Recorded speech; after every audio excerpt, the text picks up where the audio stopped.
A few days ago, the California Senate passed a bill to make it illegal for store employees to confront shoplifters. Meanwhile, San Francisco headquartered Old Navy announced it is closing its San Francisco flagship, joining Walgreens, T-Mobile, Whole Foods, Amazon Go, and Nordstrom's in fleeing the city. Asked why Old Navy was leaving its hometown, one store manager said shoplifters hit his store, quote, at least 14 times a day. We were hit 22 times in the last 2 days.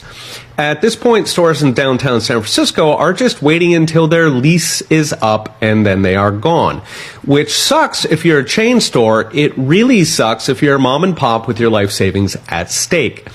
Adding fuel to the fire, one of California's largest insurers, State Farm, last week announced it's exiting the entire state for business and property insurance, joining insurance giant Allstate, which already left 6 months ago. State Farm cited the, quote, challenging reinsurance market, meaning they can't get anybody to insure their California policies. This means thousands of Californians are now going without insurance, going naked in the industry lingo. Note, this locks you in. You can't sell your house since most banks won't write a mortgage on an uninsurable property. Fortunately, the city of San Francisco is on the job. They just released a glitzy $6 million tourism campaign.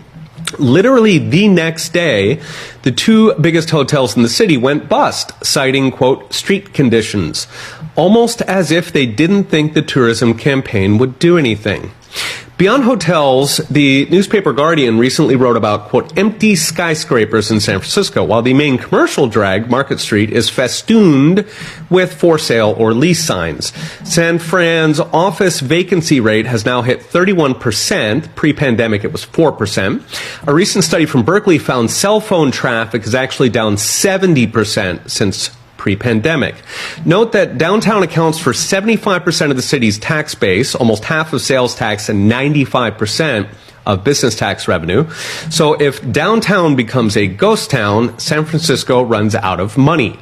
It defunds the police whether it wants to or not. By the way, the city's solution is not to bring people back. It's to convert downtown office buildings to, wait for it, public housing.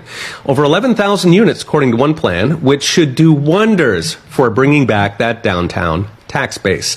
In fact, one local activist group, Shaping San Francisco, wants to skip the humans altogether and literally knock down these skyscrapers. Deconstruction, they call it, since tearing things down is a bit of a fetish on the left.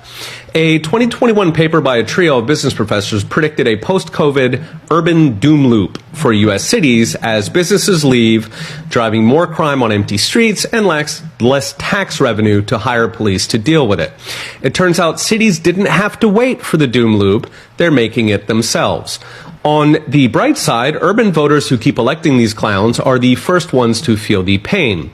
Some of them are waking up, snapping out of their warm utopias to demand city officials actually arrest criminals and clear out open-air drug markets.